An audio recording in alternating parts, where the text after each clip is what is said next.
तो हम लोगों ने जो अभी रिजल्ट किया बच्चों, वो सबसे महत्वपूर्ण जो रिजल्ट्स हैं कुछ उनमें से एक है होमोमॉर्फिज्म। क्या आप ये कह रहे हैं कि dimension of P F equal to M and dimension of W F equal to N, then dimension of V to W, जितने भी dimension, sorry homomorphism M into N, finite dimensional vector space में कितना शानदार result. परेशानी यह है कि ऐसा तब नहीं है जब डायमेंशन इनफाइनाइट हो, तब कैसे करेंगे, डिफाइन कैसे करेंगे, तब ऐसा कोई रिजल्ट नहीं है। जो लीनियर अलजेब्रा अभी आप पढ़ रहे हैं वो सब फाइनाइट डायमेंशन के लिए पढ़ रहे हैं। मैं बार बार कहता रहता हूं कि जब आप कभी फंक्शनल एनालिसिस पढ़ेंगे तो आर्बिट्रेरी वेक्टर स्पेस के साथ पढ़ेंगे, तो ये बहुत सारी आजादी जो अभी मिली हुई है फाइनाइट की वजह से, ये नहीं होती वहां, तो वहां प्रॉब्लम हो जाती है। वहां काम करना आसान नहीं है। थोड़ा सा उस लेक्चर में टाइम नहीं हो पाया, तो उतना अच्छा कई बार कुछ चीजें छूट गई मुझे लगता माइनर। कोई भी फील्ड अपने ऊपर ही वेक्टर स्पेस होता है, इसमें कोई डाउट नहीं है, ये तो जानते हैं आप लोग। उसका डायमेंशन कितना होता है?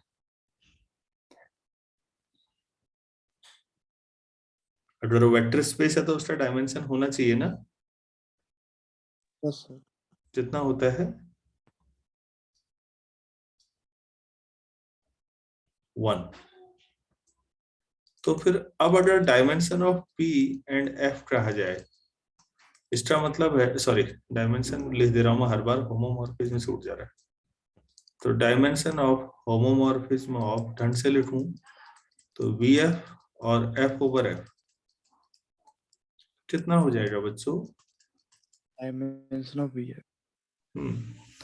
तो ये सबसे कम जो जिस समय होगा ना, अब आप वी की जो भी एफ ही रख सकते थे फिर, तो फील्ड को फील्ड के ऊपर ही मान लें और उससे फील्ड को फील्ड के ऊपर ही भी वेक्टर स्पेस मान लें, तो तब टोटल कितने होमोमॉर्फिज्म होंगे? एक दो होंगे पर वो नल मैपिंग को छोड़ देंगे हम। हाँ मतलब डायमेंशन अगर देखेंगे, सॉरी वो नल ट्रांसफॉर्मेशन तो जितने भी होंगे डायमेंशन 1 हो जाएगा।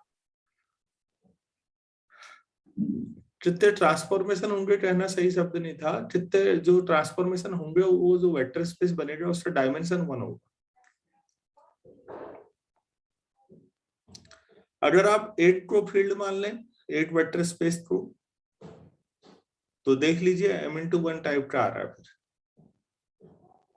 अगर दोनों वेक्टर स्पेस हैं तो फिर आपके पास काफी ज्यादा स्कोप हो जाता है, दोनों का प्रोडक्ट फिर अच्छा खासा आ जाता है, तो होमोमॉर्फिज्म BW तब बहुत बड़ा स्पेस हो जाता है। ये बातें क्लियर हो गई? Yes sir. Yes sir. और दोनों V से V Yes, में sir. लेंगे तो, और साथ में हमने ये भी पढ़ा इसमें कि डायमेंशन ऑफ V सॉरी फिर वही होमोमॉर्फिज्म V होता तो सीधे m² आया था। ये चीजें वहां होनी चाहिए थी, वो छूट गया। चलो कोई बात नहीं, अब मेरे ख्याल से वो जब थ्योरम जिसको समझ में आई होगी आ ही जाएगा। अब हम बात करते हैं इक्वलिटी ऑफ टू होमोमॉर्फिज्म।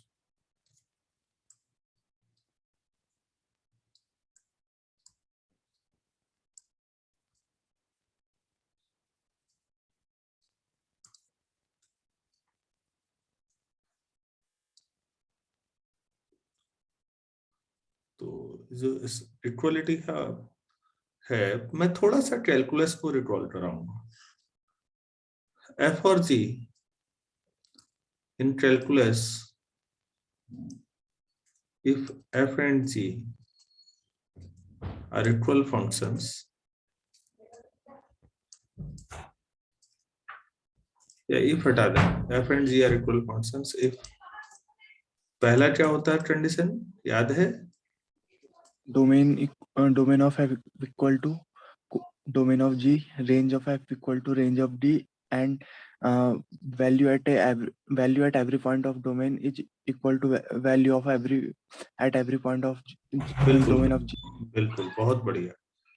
तो डोमेन दोनों का सेम, रेंज दोनों की सेम, और साथ में तीसरी condition f equal to G या f(x) equal to gx for every x belongs to domain. Common domain है डोमेन, तो हम सीधे फिर उस में f इक्वल टू जी लिखते हैं। तो दो फंक्शंस कब इक्वल होते हैं कैलकुलस में? जब उनके डोमेन भी सेम हो, रेंज भी सेम हो। खाली शुरू के 2 पॉइंट मत बोलिएगा डोमेन रेंज, वरना साइन एक्स और क्रॉस एक्स ले लीजिए। दोनों का डोमेन जो है r है, दोनों की रेंज क्लोज इंटरवल -1 to 1 है, लेकिन हर जगह साइन और क्रॉस बराबर थोड़ी होते हैं। केवल वहीं तो बराबर होंगे जहां पर उनके ग्राफ एक दूसरे को काटेंगे। इसलिए तीसरा पॉइंट भी महत्वपूर्ण है कि हर डोमेन के हर पॉइंट पे दोनों की बराबरी होनी चाहिए, तभी आप उन दोनों फंक्शंस को बराबर कहेंगे और तभी आप लिखेंगे f equal to ji. f(x) और f में अंतर समझिए। फंक्शन f है, f(x) is the value of function at a point x। जैसे आप f0 निकालते हैं, f1, f2, तो आप क्या करते हैं? f0 मतलब फंक्शन की value at a particular point x is 0। तो f(x) ऐसे ही फंक्शन की value at a general point x कुछ भी हो, देन फंक्शन f(x) नहीं, फंक्शन f। ये बोलने में हम लोग गड़बड़ करते रहते हैं। अरे भाई ये बात, ये डेफिनेशन क्लियर हुई? Yes sir. Yes, sir. ठीक है। अब यहां देखिए, मान लेते हैं s और t दो आपके पास लीनियर ऑपरेटर हैं, homomorphism VW। Here S and T are equal if SV equal to TV for every V belongs to capital V। अभी तो वही है, डोमेन दोनों का V है, दोनों का कोडोमेन W है, तो हर पॉइंट पे वैल्यू बराबर हो जाएगी, तो रेंज भी सेम ही हो जाएगी। अभी तो यही समझ में आया, ठीक है। अब हम कैलकुलस में जरा गौर करिए बच्चों। एक फंक्शन आपके पास है f(x) इक्वल टू 1 और दूसरा फंक्शन है x/x। तो बच्चों ये दोनों फंक्शन इक्वल है या नहीं है? No sir. क्यों? Sir, x equal to 0 पे डिसकंटिन्यूअस है। मतलब ये तो f0 भी डिफाइन कर देंगे ना आप यहाँ? क्या g0 डिफाइन कर पाएंगे? No sir. तो एक पॉइंट मिल गया ऐसा जहां पर दोनों बराबर नहीं है, बराबरी डिफाइन ही नहीं हो पा रही है। तो कितने पॉइंट्स पर बराबरी हो जाए डोमेन की, अगर एक पॉइंट पे भी बराबरी नहीं हो पाई तो आप उन दोनों को बराबर नहीं कहेंगे। ठीक हो गया। लीनियर अलजेब्रा में एक बड़ी आसान चीज है, दो लीनियर ट्रांसफॉर्मेशन अगर एक दोनों जो है ना, दो लीनियर ट्रांसफॉर्मेशन है और डोमेन के एक बेसिस में उनकी वैल्यू सेम है, मतलब समझिएगा अब मैं क्या सिखाने जा रहा हूं। ये डोमेन है, V है, ये इसका बेसिस है, ठीक हो गया। ये W है। एक लीनियर ट्रांसफॉर्मेशन इस पूरे को यहां पर ले जाता है, मान लो वो S है, तो ये पूरा S ऑफ B हो जाएगा, पूरा का पूरा। S के अंदर V की इमेज पूरी, यही तो हुआ S of B। Yes sir. दूसरा लीनियर ट्रांसफॉर्मेशन मान लेते हैं इसको, यहाँ पहुंचा दे रहा है। ये पूरा का पूरा टी ऑफ बी है, मान लेते हैं ये टी है मैप। अब समझिएगा, अगर दोनों के तहत जो बेसिस जा रहा है ना, बेसिस यहां पहुंचा, बेसिस पे दोनों सहमत हैं, मतलब आप समझिए एस में भी टी में भी बेसिस के एलिमेंट की इमेज तो दोनों की सेम है, बाकी जगह अलग अलग है। क्या मैं समझा पा रहा हूं क्या कहना चाह रहा हूं? तो मैं थ्योरम अब कहूंगा कि दोनों इक्वल ट्रांसफॉर्मेशन होंगे।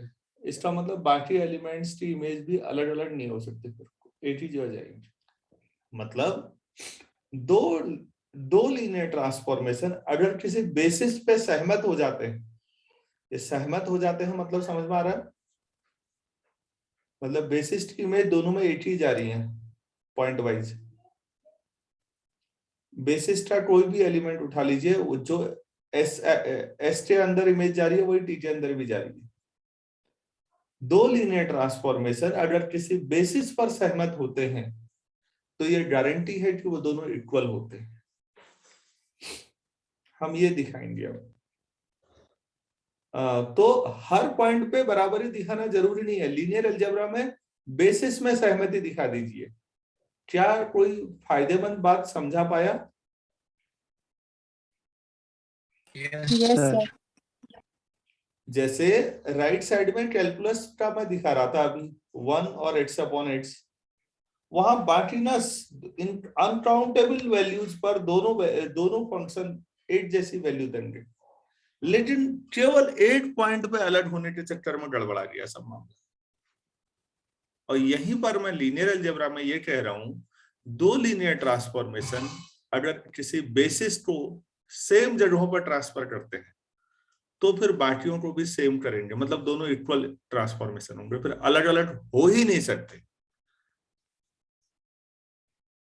अगर दिमाग में अच्छी तरह बैठ गया हो तो, और कैलकुलस से अंतर भी समझ में आया हो तो आगे बढ़ें, प्रूफ करें इसे। Yes, sir. तो बच्चों, आप कभी इक्वल ट्रांसफॉर्मेशन दिखाने हो दो लीनियर ट्रांसफॉर्मेशन को, ये दोनों इक्वल हैं, तो क्या साबित करना हुआ? सर बेसिस पे दोनों की इमेज सेम है। बस इतना ही करना है। पहले इसको प्रूफ कर लेते हैं। ये बहुत महत्वपूर्ण रिजल्ट मानता हूं मैं। रियल के मुकाबले या कैलकुलस जो भी कहना चाहिए आप, वहां के मुकाबले हमें यहाँ एडवांटेज भी है। वहां पर ये चीज नहीं थी, वहां पर कुछ और चीज होगी, फायदे वहां भी हैं ही, लेकिन ये वाला फीचर नहीं था वहां। मैं थोड़ी देर में हेलो छोड़ देता हूँ, आधे घंटे में 20 मिनट में छोड़।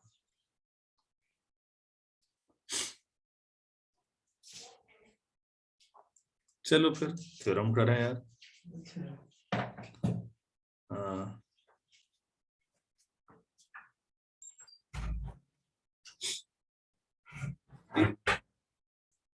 S, T belongs to homomorphism PW,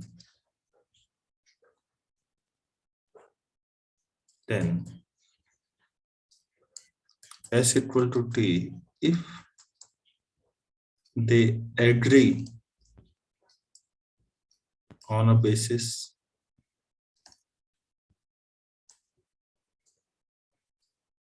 of V, that is S of Vi equal to T of Vi for every Vi belong to basis। Statement सही बन गया क्या? देखो तो,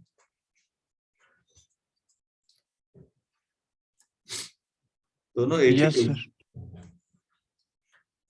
दो लीनियर ट्रांसफॉर्मेशन हैं और दोनों डोमेन के एक ही बेसिस पर सहमत हो तो फिर दोनों इक्वल होंगे। हमें प्रूफ करना है एस इक्वल टू टी। अब रियल में तो बेसिस का कंसेप्ट ही नहीं है ना, ये बड़ी जोरदार बात है। Domain let V belongs to V, capital V. This implies V and V1 से रिलेटेड कुछ ही मान लो, VM be a basis of V, तो मैं सीधे लिख रहा हूँ V equal to alpha 1 B1 plus and so on alpha M VM S of B equal to S of alpha 1 B1 alpha M VM alpha S of V1 S of VM ऐसा चुली है एसिज transformation. लेकिन आपने चार शर्तें दे रखी है statement में, जरा इसे देखिए तो SVI equal to TVI, तो SV1 की जो क्या रख दूं TV1 हो गया, कुछ करना ही नहीं है, खाली बच्चों जैसा प्रूव करो। यहाँ भी लिख देता हूँ एज SVI TVI और every I, तो T of alpha 1 V1 alpha M VM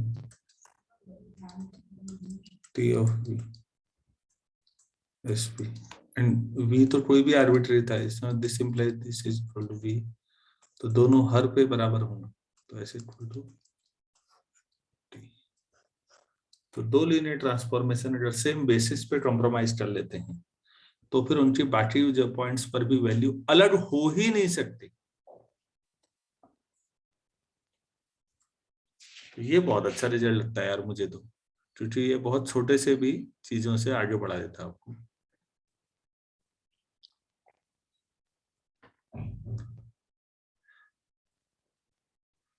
यहां तक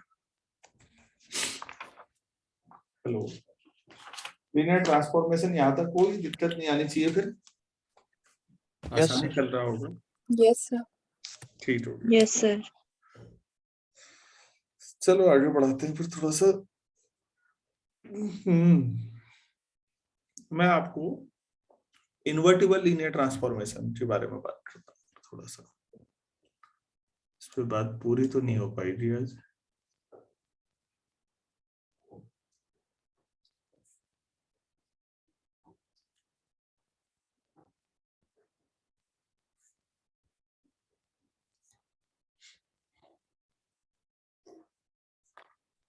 तो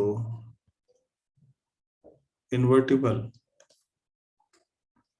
लीनियर ट्रांसफॉर्मेशन,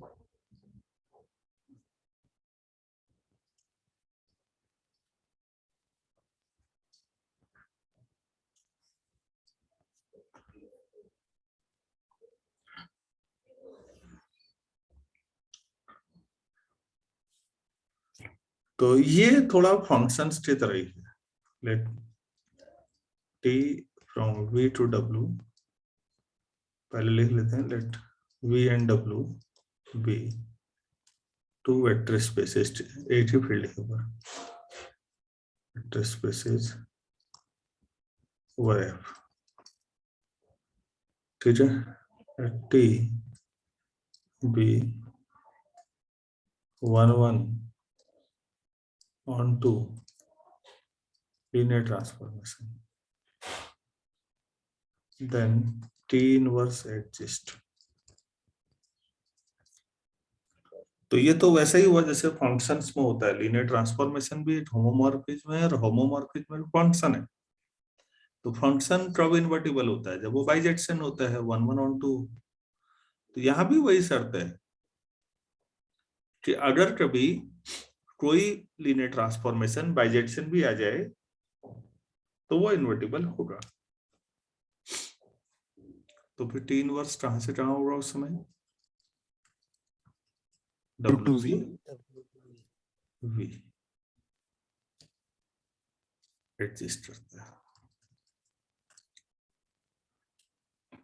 तो यहाँ पर एक छोटा सा थ्योरम की जा सकती है, if T from V to W is 1 onto linear transformation,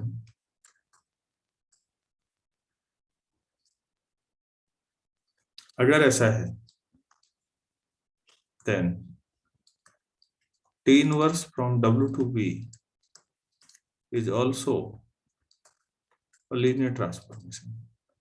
तो लीनियर ट्रांसफॉर्मेशन का जो इनवर्स फंक्शन आता है वो भी लीनियर ट्रांसफॉर्मेशन ही होता है, ये प्रूव करना है हमने।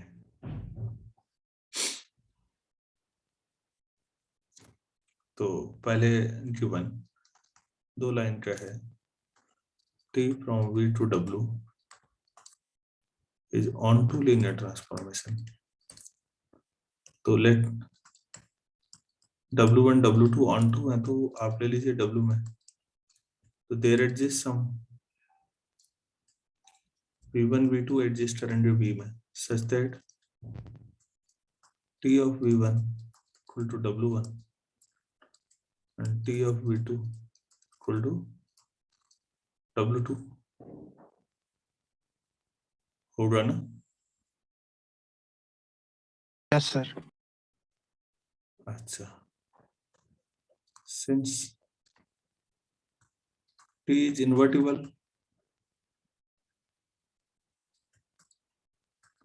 तो आप ऐसा भी लिख सकते हैं कि V1 equal to T inverse W1 and V2 T inverse W2. Invertible है तो ऐसा लिख सकते हैं ना? Yes, sir. Now T inverse को लीनियर ऑपरेटर दिखाना है, तो T inverse का डोमेन जो है वो W है, तो alpha W1 plus beta W2 लेते हैं, तो इसको मैं लिख सकता हूँ T इनवर्स अल्फा, तो ठीक है, W1 की जो T V1 लिख लूं, देख लीजिएगा ऊपर ये, प्लस बीटा W2 की जो ये वाला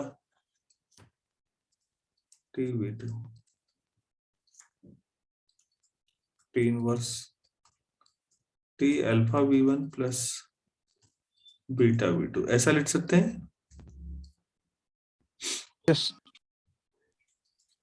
कंपोजिशन से T inverse T times alpha V1 plus beta V2, तो ये तो आइडेंटिटी मैप हो जाएगा ना?